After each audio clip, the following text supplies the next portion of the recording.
Hi అండి, నేను మీ Vahini. Welcome to our channel Tarak Vahini TET and DSC. ఈ channel AP TET DSC syllabus పై వీడియో క్లాస్ అనేవి ఫ్రీగా ఉంటాయి. ఇంకా ఎవరైనా ఛానల్ ని సబ్స్క్రైబ్ చేసుకోకపోతే వెంటనే సబ్స్క్రైబ్ చేసుకోండి. అలాగే ఈ ఛానల్లో ప్రెజెంట్ అనేది టెట్ కోసం ర్యాపిడ్ రివిజన్స్ చేస్తున్నాము. అందులో భాగంగానే కాంతి అనే చాప్టర్ ని తీసుకున్నాము. నిన్న కాంతి కోసం సగం వరకు అయితే చెప్పేసుకున్నాము. వాలు దర్పణాల వల్ల ఏర్పడే ప్రతిబింబాల సంఖ్య, అసలు సమతల దర్పణం అంటే ఏంటి, దాని పరావర్తన అనువర్తనాలు అనేవి ఇందులో ఎలా ఉంటాయి, పెరిస్కోప్ కోసం, టెలిస్కోప్ కోసం, అసలు ప్రతిబింబం అంటే ఏంటి, అది ఎలా ఉంటుంది, అది ఎన్ని రకాలుగా ఉంటుంది, ఒక్కొక్క దాని గురించి క్లియర్ గా ఎక్స్ప్లెయిన్ చేసుకుని దర్పణాల కోసం మిగతా విషయాలన్నీ కూడా ఏదైతే మనకి కోణాలు ఉంటాయి కదా, పరావర్తన కోణం, పతన కోణం, వీటికి సంబంధించి మనకి ప్రాబ్లమ్స్ అనేవి ఏ విధంగా వస్తాయి, ఇవన్నీ కూడా నిన్నటి వీడియోలో మనము ఎక్స్ప్లెయిన్ చేసుకున్నాము. సో కాంతి ధర్మాలైన రుజుమార్గం, పరావర్తనం చెప్పుకుంటున్నాము. ఇప్పుడు పరావర్తనం మధ్యలో ఉన్నాం అనమాట. పరావర్తనంలో ఇప్పుడు మనకి సమతల దర్పణం గురించి తెలుసుకున్నాం కదా. నెక్స్ట్ గోళాకార దర్పణాలు ఇక్కడ నుంచి కంటిన్యూషన్ అనమాట. ఇంతే కాదు, దర్పణాలు, కటకాలు, చాలా విషయాలు, మానవ కన్ను అనేది అన్ని కూడా ఇందులో కాంతికి సంబంధించినవన్నీ ఉంటాయి. విక్షేపణమని, పరిక్షేపణమని, వక్రీభవనమని, ఇలా అన్ని ఉంటాయి అన్నమాట. ఆ తర్వాత సంపూర్ణాంతర పరావర్తనం, దానికోసం ఇన్ఫర్మేషన్ ఉంటాయి. తర్వాత కటకాల కోసం ఉంటుంది. ఆ తర్వాత వెనకాల ఉన్న ఎక్సర్సైజెస్ కూడా ఉంటాయి అన్నమాట. సో వీడియోని చివరి వరకు చూస్తే మీకు ఇవన్నీ క్లియర్ గా అర్థమవుతుంది. నిన్నటి వీడియో ఎవరైతే చూడలేదో ఒక్కసారి చూడండి స్టార్టింగ్ నుంచి, ఓకేనా. సో అలాగే ఈ నోట్స్ పీడిఎఫ్ కావాలి అంటే 9494163477 అనే నెంబర్కి వాట్సాప్ లో మెసేజ్ చేయండి. ఇదే కాదు, మన దగ్గర ఇంకా చాలా కంటెంట్ నోట్స్లు ఉన్నాయి. అలాగే కరెంట్ అఫైర్ నోట్స్లు, పీడిఎఫ్లు కూడా ఉన్నాయి. మీకు ఏది కావాలన్నా సరే ఆ నెంబర్కి మెసేజ్ చేస్తే మీకు ఏమున్నాయి, ఎలా తీసుకోలేంటి అనేది రిప్లై ఇస్తారు, ఓకేనా. సో ఇప్పుడైతే గోళాకార దర్పణాలైనా పుటాకార దర్పణం, కుంభాకార దర్పణం గురించి తెలుసుకుందాం. ఏదైనా ఒక దర్పణం అంటే రెండు వైపులో కూడా గ్లాస్ లాగా ఉంటది కదా. సో దానికి ఒకవైపు పోత పూస్తేనే ఆ రెండో వైపు అనేది మనకు కనిపిస్తుంది. సో పుటాకార దర్పణానికి ఇటువైపు పోత పూయాలన్నమాట కుంభాకార తలానికి. అదే కుంభాకార దర్పణానికి పుటాకార తలానికి పోత పోస్తారనమాట, ఓకేనా. అది అక్కడ ఇవ్వడం జరిగింది. సో కుంభాకార తలానికి పోత పూస్తే పుటాకార దర్పణం ఏర్పడుతుంది. పుటాకార దర్పణానికి పోత పూస్తే పుటాకార తలానికి పోత పూస్తే కుంభాకార దర్పణం ఏర్పడుతుంది. ఇది ఇన్ఫర్మేషన్. సో ఇప్పుడు మనకి స్పూన్ గాని గరిటె గాని తీసుకుంటే ఈ గరిటె యొక్క లోపలి తలాలు ఏవైతే ఉన్నాయో వాటిని పుటాకార తలాలు అంటారు. సో ఇక్కడ చూసారు కదా, అబ్జర్వ్ చేశారా ఈ పిక్చర్ కి, దీనికి. సో ఇటువైపు పోత పూస్తే ఇది పుటాకార తలం అనమాట. ఇది పుటాకార దర్పణం అవుతుంది. ఇది కుంభాకార తలం. సో ఇదేంటిది, లోపల పోత పూసేసి బయటకు ఉంటది అనమాట. ఇది కుంభాకార దర్పణం అవుతుంది. ఓకే, తేడా అర్థమైంది కదా. పుటాకార దర్పణం, కుంభాకార దర్పణం. ఓకే, ఇందులో పుటాకార దర్పణంలో ఏంటంటే కేంద్రీకృత, వృద్ధీకృత నిజ ప్రతిబింబాలు ఏర్పడతాయి. ఇందులో ఏంటంటే వికేంద్రీకృత, అంటే చిన్నగా ఉన్న మిథ్యా ప్రతిబింబాలు ఏర్పడతాయి అనమాట. మన నిజ ప్రతిబింబం అంటే ఏంటి, మిథ్యా ప్రతిబింబం అంటే ఏంటి అనేది మనము ఎస్టర్డే వీడియోలో తెలుసుకున్నాం. కాబట్టి వీటిని కేంద్రీకృత దర్పణాలు అంటారు, వీటిని వికేంద్రీకృత దర్పణాలు అంటారు. మరి పుటాకార దర్పణం అసలు ఎందుకు వాడతాం, దాని ఉపయోగాలు ఏంటి, అలాగే కుంభాకార దర్పణం ఎందుకు వాడతాం అనేది ఇప్పుడు చూద్దాం. ఇది పళ్ళ డాక్టర్, కంటి డాక్టర్, అంటే ఈఎన్టీ డాక్టర్, వీళ్ళందరూ కూడా దీన్ని వాడతారు అనమాట. ఎందుకంటే అందులో సైజ్ అనేది కొంచెం పెద్దగా కనిపిస్తుంది కాబట్టి వాళ్ళకి ట్రీట్మెంట్ చేయడానికి ఈజీగా ఉంటది కాబట్టి వాళ్ళు పుటాకార దర్పణాలు వాడతారు. సౌర శక్తి కొరకు ఉపయోగిస్తారు. దీనిని బర్నింగ్ మిర్రర్ అంటారండి. సో ఇదేంటంటే కుంభాకార దర్పణానికి ఉపయోగాలు చూద్దాము. దీనిని వాహనాల సైడ్ మిర్రర్స్ ఉపయోగిస్తారు. దీన్ని డ్రైవర్స్ మిర్రర్ అంటారు. అలాగే ఏటీఎం లో సెక్యూరిటీ కొరకు కూడా ఉపయోగిస్తారు అనమాట. ఇంకొన్ని చూద్దాం మనము. షేవింగ్ మిర్రర్, మేకప్ మిర్రర్ గా ఉపయోగిస్తారు. వాహనాల హెడ్ లైట్లలో పుటాకార తలాలు ఉపయోగిస్తారు. టార్చ్ లైట్, కెమెరా, ఫ్లాష్ లైట్లు ఉపయోగిస్తారు. కుంభాకార దర్పణంకి వచ్చేసరికి పెద్ద వస్తువుల్ని చిన్నగా స్పష్టంగా చూపిస్తుంది కాబట్టి దీనిని రియల్ వ్యూ మిర్రర్ అంటారండి. ఘాట్ రోడ్ల మలుపులు, షాపింగ్ మాల్స్ మలుపుల వద్ద ప్రమాదాలు జరగకుండా ఈ దర్పణాలు ఉపయోగిస్తారనమాట. ఆగ్రా కోట వద్ద తాజ్ మహల్ ని వీక్షించేందుకు కుంభాకార దర్పణాన్ని అమర్చారు. సో ఇది ఇన్ఫర్మేషన్. నెక్స్ట్, ఇప్పుడు పుటాకార దర్పణంలో వస్తువులను వివిధ స్థానాల్లో ఉంచినప్పుడు ఏర్పడే ప్రతిబింబం యొక్క లక్షణాలు మరియు స్థానాల గురించి చూద్దాం. మీకు ఇటువైపు పోతుంది, కుంభాకార తలం వైపు పోతుంది అంటే ఇదేంటిది, పుటాకార దర్పణం అని అర్థం. సో ఈ పుటాకార దర్పణంలో వస్తువు ఎక్కడ ఉంటే దాని స్థానాన్ని బట్టి ప్రతిబింబాలు ఎలా ఏర్పడతాయి అనేది ఈ పిక్చర్ అన్నమాట. సో ఇక్కడ మీరు చూసుకున్నట్లయితే పి అనేది ధ్రువం అండి, సి అనేది వక్రతా కేంద్రం, తర్వాత పిసి ఈ పి నుంచి సి వరకు ఉన్నది ప్రధాన అక్షం అన్నమాట. ఆర్ అనేది వక్రతా వ్యాసార్థం, సో ఈ రెండిటికి సెంటర్ లో ఉంటది ఆర్ అనేది. ఎఫ్ అనేది నాభి అండి, క్యాపిటల్ ఎఫ్ అనేది మధ్యలో మిడిల్ లో ఉంటది కదా, అది నాభి. ఇప్పుడు స్మాల్ ఎఫ్ అంటే ఏంటి, ఇది వక్రతా వ్యాసార్థం కదా ఆర్ అనేది. ఇటువైపు ఉన్నది ఏంటి, నాభ్యంతరాలు అవుతాయి అన్నమాట. ఇది దీని తాలూకు ఇది. అయితే ఈ పీసీ మొత్తం కావాలంటే మనం ఏం చేయాలి, పి నుంచి ఎఫ్ కి, ఎఫ్ నుంచి సి కి కలిపితేనే పీసీ వస్తుంది. అదే ఇక్కడ ఇచ్చారు. సో ఇక్కడ పీసీని మనం ఏమనొచ్చు, మొత్తాన్ని కలిపి వక్రతా వ్యాసార్థం కదా, సో ఆర్ అనమాట. ఆర్ అంటే ఇంకోలాగా ఏం చెప్పొచ్చు, ఎఫ్ ప్లస్ ఎఫ్ అనమాట. అంటే ఆర్ అంటే ఏంటి, 2F. సో దీని ఆధారంగా మనం ఎఫ్ ను కూడా తెలుసుకోవచ్చు కదా, సో 2 ఇటు వెళ్ళిపోతుంది. అంటే ఆర్ వక్రతా వ్యాసార్థానికి ఫార్ములా మనకు వచ్చింది ఇప్పుడు 2F. అలాగే ఎఫ్ నాభ్యంతరానికి ఫార్ములా ఏంటి, R/2. దీని మీద సమ్స్ అడుగుతారు అనమాట. ఏం అడగొచ్చు, నాభ్యంతరం ఇచ్చి వక్రతా వ్యాసార్థం ఎంత, లేదా వక్రతా వ్యాసార్థం ఇచ్చి నాభ్యంతరం ఎంత అని అడుగుతారు. కాబట్టి 2 ఫార్ములాస్ గుర్తుండాలి. ఇక్కడ ఒకసారి చూద్దాము. పుటాకార దర్పణం యొక్క వక్రతా వ్యాసార్థం 6 సెంటీమీటర్లు అయితే నాభ్యంతరం ఎంత అన్నారు. సో ఆర్ మనకి ఇచ్చారు, ఎఫ్ అడుగుతున్నారు. సో ఎఫ్ = R/2, 6/2 అంటే 3 సెంటీమీటర్స్ అనమాట. ఈ విధంగా అయితే సమ్స్ అడగడానికి అవకాశం ఉంటుంది. ఇది కూడా సేమ్ ప్రాబ్లం అన్నమాట. సో ఎఫ్ ఇచ్చారు, ఆర్ అడుగుతున్నారు, 8 సెంటీమీటర్స్. ఓకేనా, ఇప్పుడు అర్థమైపోయింది కదా. వక్రతా వ్యాసార్థం నాభ్యంతరానికి ఏ విధంగా ఉంటుందని అడగొచ్చు, రెట్టింపు ఉంటుంది. నాభ్యంతరం అంటే ఆర్ అనేది ఎఫ్ కి రెట్టింపు ఉంటుంది కదా, R = 2F. సో నాభ్యంతరం అనేది వక్రతా వ్యాసార్థంలో సగం ఉంటుంది అనమాట. ఎఫ్ = R/2 కదా, అదే ఇక్కడ మామూలుగా రాశాను అనమాట. ఇప్పుడు వస్తువు స్థానం ఎక్కడ ఉంటే ప్రతిబింబాల సంఖ్య, దాని లక్షణం ఏ విధంగా ఉంటది, ప్రతిబింబాలు ఎక్కడ ఉంటాయి అనేది చూద్దాము. అనంత దూరంలో వస్తువు ఉంది అంటే ప్రతిబింబాలు ఎఫ్ వద్ద ఏర్పడతాయండి, చాలా చిన్నగా ఏర్పడతాయి. సికు అవతల ఒకవేళ వస్తువు ఉంటే, సి అంటే చెప్పాను కదా ఇది వక్రతా కేంద్రం అని, సో దాన్ని బట్టి సికి అవతల వస్తువు ఉంటే సి, ఎఫ్ ల మధ్య ప్రతిబింబం ఏర్పడుతుంది, చిన్నగా ఉంటాయి అన్నమాట. సి వద్దే వస్తువు ఉంటే ప్రతిబింబం కూడా సి వద్దే ఏర్పడుతుంది, సమానంగా ఉంటాయి. సిఎఫ్ కి మధ్య ఉందనుకో, సికు అవతల వైపు ప్రతిబింబం ఏర్పడుతుంది, పెద్దగా ఉంటది. ఎఫ్ వద్ద మనకి వస్తువు ఉందనుకో, అనంత దూరంలో ప్రతిబింబం ఏర్పడుతుంది, చాలా పెద్దగా ఉంటది. సో ఇక్కడ ఏర్పడుతున్న ప్రతిబింబాలన్నీ కూడా నిజ ప్రతిబింబాలు. నెక్స్ట్ ఎఫ్, పీల మధ్య అనుకో, దర్పణం వెనక ప్రతిబింబం ఏర్పడుతుంది, ఇది మిథ్యా ప్రతిబింబం, పెద్దగా ఉంటది అన్నమాట. ఇప్పుడు అర్థమైంది కదా, వస్తువు స్థానం ఎక్కడ ఉంటే ప్రతిబింబం ఎక్కడ ఏర్పడుతుంది, దాని లక్షణం ఏంటి, అవి ఏ ప్రతిబింబాలు అనేది పట్టిక చేస్తే మనకు అర్థమవుతుంది. నెక్స్ట్ పుటాకార దర్పణంలో నిజ, మిథ్య, చిన్న, పెద్ద సమాన పరిమాణంలో ప్రతిబింబాలని ఏర్పరుస్తుంది. ఈ విధంగా నిజ, మిథ్య, చిన్న, పెద్ద సమాన పరిమాణంలో అయితే ప్రతిబింబాలు ఏర్పడుతున్నాయి కదా. కుంభాకార దర్పణంలో ఎల్లప్పుడూ చిన్నదైన మిథ్యా ప్రతిబింబం ఏర్పడుతుంది. సమతల దర్పణంలో సమానమైన మిథ్యా ప్రతిబింబం ఏర్పడుతుంది. చిన్న మిథ్యా ప్రతిబింబం అంటే కుంభాకార దర్పణం, సమానమైన మిథ్యా ప్రతిబింబం అంటే సమతల దర్పణం. తేడా గమనించాలి. వక్రతా కేంద్రం సి వద్ద ఏర్పడే ప్రతిబింబ లక్షణాలు సమాన నిజ ప్రతిబింబాలు. ఇక్కడ చూసారు కదా, సి వద్ద మనకి ఏ విధంగా ఉంది, సమానమైన నిజ ప్రతిబింబాలు ఏర్పడ్డాయి. అదే ఇక్కడ రాశాను అన్నమాట. పెద్దదైన మిథ్యా ప్రతిబింబం ఏర్పడాలంటే వస్తువుని ఎక్కడ ఉంచాలి అని ఇలా అడగొచ్చు. సో ఇక్కడ చూసారు కదా, పెద్దదైన మిథ్యా ప్రతిబింబం అంటే ఎఫ్, పీల మధ్య ఉండాలి, అదే ఇక్కడ రాశాను అన్నమాట. ఓకేనా, అర్థమైంది కదా. నాభి ఎఫ్ ని గుర్తించాలంటే వస్తువుని ఎక్కడ ఉంచాలి, అనంత దూరంలో ఉండాలి. అక్కడ ఏదైతే పట్టిక ఉందో దాని మీద ఎలా అడగడానికి అవకాశం ఉంటది అనేది రాశాను. ఇప్పుడు ఇక్కడ పి వద్ద, ఎఫ్ వద్ద అన్నాను కదా, అదేంటి అనేది సికి అవతల అంటే ఇక్కడ ఏర్పడుతుంది. సి వద్ద అంటే ఇది, సికి ఎఫ్ కి మధ్యలో అంటే ఇక్కడ, ఎఫ్ వద్ద అంటే ఇది, పికి ఎఫ్ కి మధ్యలో అంటే ఇది అనమాట. అనంత దూరంలో వస్తువు స్థానం అంటే ఇక్కడ ఉంటుంది. ఇప్పుడు అర్థమైంది కదా. క్రింది ఏ సందర్భంలో అనంత దూరంలో ప్రతిబింబం ఏర్పడుతుంది అని అంటే, ప్రతిబింబం అనేది ఎఫ్ వద్ద ఉన్నప్పుడు అనంత దూరంలో ఏర్పడుతుంది అనమాట. ఇక్కడ మీరు చూడొచ్చు.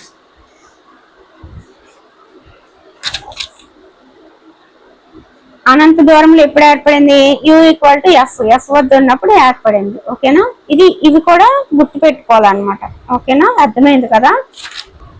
సో సేమ్ దాని ఆధారంగానే ఈ బిట్లు అనమాట. మీకు ఆ పట్టిక చూస్తే మాక్సిమం వచ్చేస్తుంది.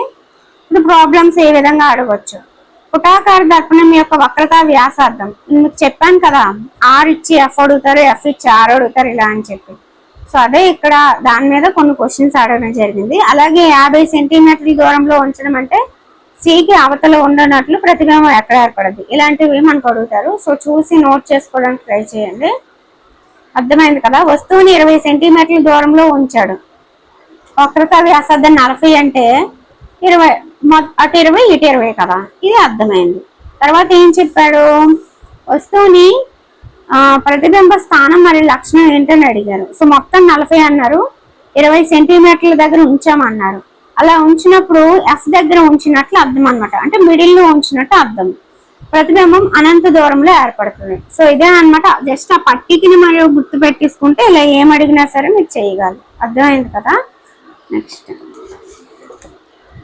పుటాకార దర్పణం యొక్క నాభ్యంతరం 15 సెంటీమీటర్లు. వస్తువుని 30 సెంటీమీటర్ల దూరంలో ఉంచినప్పుడు ప్రతిబింబ స్థానం లక్షణం కనుక్కోండి అన్నారు. సో నాభ్యంతరం అంటే ఏం చెప్పాను, స్మాల్ ఎఫ్ అనమాట. సో ఇటు 15 ఉంటే అటు 15, టోటల్ అంతా 30. అలా ఉంచినప్పుడు 30 ఉంచారంటే అర్థం ఏంటి, సి వద్ద ఉంచినట్టు అర్థం కదా. సో టోటల్ 30 దగ్గర నాభ్యంతరం 15 అంటే టోటల్ ఎంత అండి 30, ఇది 15 ఇది 15. సో 30 వద్ద ఉంచాడంటే అర్థం ఏంటి, సి వద్ద ఉంచినట్టు. సి వద్ద ఉంచినప్పుడు ప్రతిబింబ లక్షణం అనేది ఎలా ఉంటది, సమాన పరిమాణంలో ఉంటది. ప్రతిబింబ స్థానం అనేది సి వద్ద ఉంటది అన్నమాట. ఇప్పుడు మానవ కన్ను గురించి చూద్దాం. మానవ కన్ను కుంభాకార కటకంని పోలి ఉంటుంది. కటకానికి 2 చివర్లు ఉన్న కండరాలని సిరియల్ కండరాలు అంటారు. ఈ కండరాలు దూరపు చూపుకి దగ్గర చూపుకి ప్రతిస్పందిస్తాయి అన్నమాట. కంటి కటకం యొక్క గరిష్ట నాభ్యంతరం 2.5, కనిష్టం అయితే 2.27 సెంటీమీటర్స్. కటకం మధ్య భాగంలో ఉండే రంధ్రం వంటి భాగాన్ని ప్యూపిల్ కనుపాప అంటారు. దాని ముందు ఉండే పొరని ఐరిస్ కనుగుడ్డు అంటారు. ఐరిస్ ప్యూపిల్ కాంతికి ప్రతిస్పందిస్తాయి అన్నమాట. దాని ముందు ఉండే రక్షణ పొరని కార్నియా అంటారు. కార్నియా దెబ్బతినడం వలన క్యాట్రాక్ట్ అనే వ్యాధి కలుగుతుంది. వాటిని మనం శుక్లాలు అంటాము. కటకానికి వెనక వైపు ఉండే తెర వంటి భాగమే రెటీనా. కటకానికి రెటీనాకి మధ్య దూరం 2.5 సెంటీమీటర్స్ ఉంటుంది. రెటీనాలో శంకువులు దండాలు అనే గ్రాహకాలు ఉంటాయి. శంకువు రంగులను, దండాలు తీవ్రతని తెలియజేస్తాయి. పగటి సమయంలో సంచరించే జీవుల్లో శంకువులు ఎక్కువగా, దండాలు తక్కువగా ఉంటాయి. ఎగ్జాంపుల్ గ్రద్ద, డేగ. రాత్రి సమయంలో సంచరించే జీవుల్లో దండాలు ఎక్కువగాను, శంకువులు తక్కువగాను ఉంటాయి. ఎగ్జాంపుల్ గుడ్లగోబ. రాత్రి సమయంలో సెల్ ఫోన్ చూసేటప్పుడు నీలిరంగు కాంతిని తగ్గించుకోవాలి, పసుపు రంగు కాంతిని పెంపొందించుకోవాలి. పసుపు రంగు కాంతి రెటీనాను సంరక్షిస్తుంది, నీలిరంగు కాంతి రెటీనాను దెబ్బతీస్తుంది. రాత్రిపూట ల్యాప్టాప్ ఉపయోగించినప్పుడు పవర్ సేవింగ్ మోడ్ లో ఉంచుకోవాలి. టీవీ చూసేటప్పుడు 20-20-20 సూత్రాన్ని పాటించాలి. అంటే ప్రతి 20 నిమిషాలకు ఒకసారి 20 సెకండ్లు విరామిస్తూ 20 అడుగుల దూరం నుండి టీవీని చూడాలి అని అర్థం. పీత చిన్న కన్ను కలిగి ఉండి వెనక నుండి వచ్చే శత్రువులను కూడా పసిగట్టేస్తుంది అనమాట, తనని తాను రక్షించుకుంటది. సీతాకోక చిలుక చిన్న చిన్న కన్నులతో కూడిన పెద్ద కన్ను కలిగి ఉంటుంది. ఇది ముందుకు వెనక్కి కాకుండా పక్కలకు కూడా చూడగలుగుతుంది అనమాట. ఇప్పుడు దృష్టిలోపం కలిగిన ప్రముఖుల గురించి మనం తెలుసుకుందాము. దివాకర్ శర్మ, ఈయన బాల మేధావి మరియు గాయకుడు. అలాగే రవీంద్ర జైన్, ఈయన గాయకుడు, రచయిత, సంగీత స్వరకర్త. ఈయన సంగీత ప్రభాకర్ అనే డిగ్రీని అలహాబాద్ యూనివర్సిటీ నుండి పొందారు. నెక్స్ట్ లాల్ అద్వానీ, ఈయన గొప్ప సంఘ సంస్కర్త. ప్రత్యేక అవసరాలు కలిగిన వ్యక్తుల కోసం పునరావాస కేంద్రాల్ని ఏర్పాటు చేశారు. యునెస్కోలో భారతదేశం తరపున బ్రెయిలీకి ప్రాతినిధ్యం వహిస్తున్నారు లాల్ అద్వానీ. లూయిస్ బ్రెయిలీ 1821లో బ్రెయిలీ లిపిని ప్రచురించారు. 1932లో బ్రెయిలీ లిపిని ఆమోదించడం జరిగింది. దీనిలో మొత్తం 63 చుక్కల నమూనాలు ఉంటాయి. దీనిలో అక్షరాలు, పదాలు, గుర్తులు, అంకెలు ఉంటాయి. నెక్స్ట్ హెలెన్ కెల్లర్, ఈమె అమెరికాకు చెందిన రచయిత్రి మరియు ఉపన్యాసకురాలు. 18 నెలల వయసులో ఈమె చూపుని కోల్పోతుంది అన్నమాట. తర్వాత పట్టుదలతో డిగ్రీ పూర్తి చేసింది. ఈమె రచించిన గ్రంథాలలో the story of my life అనే గ్రంథం 1903లో రచించింది. 1903లో మేడం క్యూరీ ఫిజిక్స్ లో 1903లో నోబెల్ వచ్చింది. అర్హీనియస్ కి కెమిస్ట్రీలో 1903లో నోబెల్ వచ్చింది. దృష్టి లోపాల గురించి ఇప్పుడు తెలుసుకుందాం. ఆరోగ్యవంతమైన మానవుని యొక్క సమీప దృష్టి విలువ 25 సెంటీమీటర్స్. పుస్తకానికి మన కంటికి 30 సెంటీమీటర్స్ ఉండాలి. టీవీకి మనకి 2.5 మీటర్స్ ఉండాలి. దృష్టికోణం అనేది 60 డిగ్రీలు ఉండాలన్నమాట. ఇప్పుడు దృష్టి లోపాల్లో రకాలు చూద్దాం. హ్రస్వ దృష్టి అంటారు, దీన్ని మయోపియా అంటారు. దగ్గరగా ఉన్న వస్తువులను చూడగలిగి దూరంగా ఉన్న వస్తువులను చూడలేకపోవడమే హ్రస్వ దృష్టి అన్నమాట. దీన్ని షార్ట్ సైట్ అని కూడా అంటారు. ఇలాంటి వారిలో ప్రతిబింబం రెటీనాకు ముందు వైపు ఏర్పడుతుంది అనమాట. దీనిని మైనస్ తో సూచిస్తారనమాట. దీని నివారణకు ద్విపుటాకార కటకాన్ని ఉపయోగిస్తారు.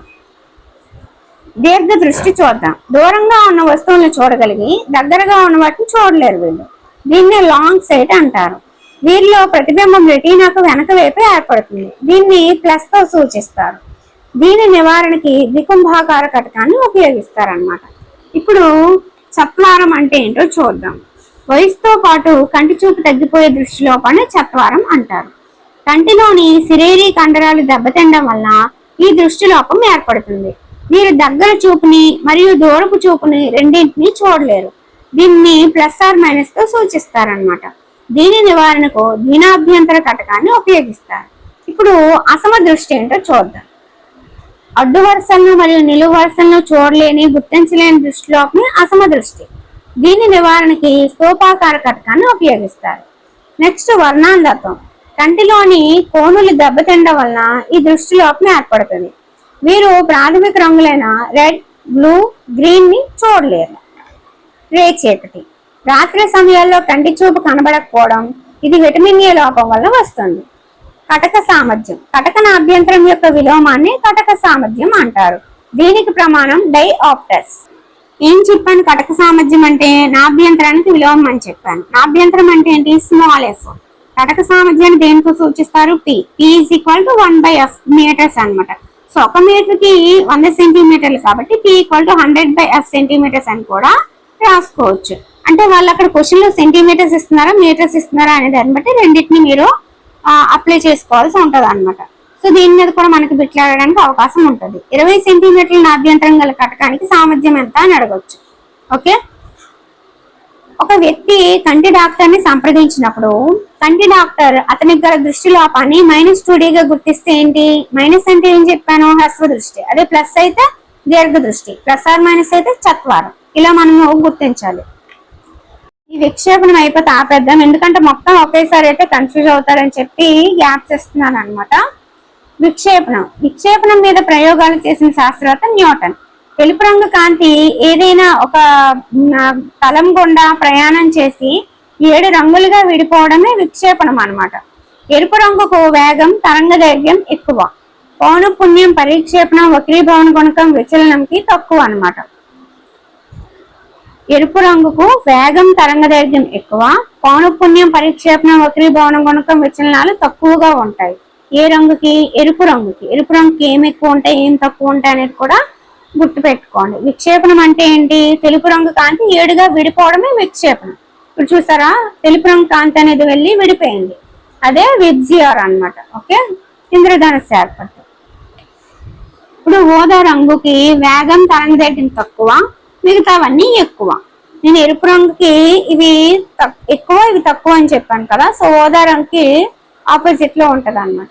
ఇప్పుడు రంగుల్లో రకాలు చూద్దాము. రంగులు 3 రకాలు.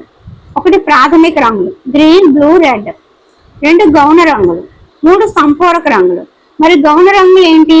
మెజెంటా, ఎల్లో, సియాన్ అన్నమాట. సియాన్ అంటే ముదురు నీలం.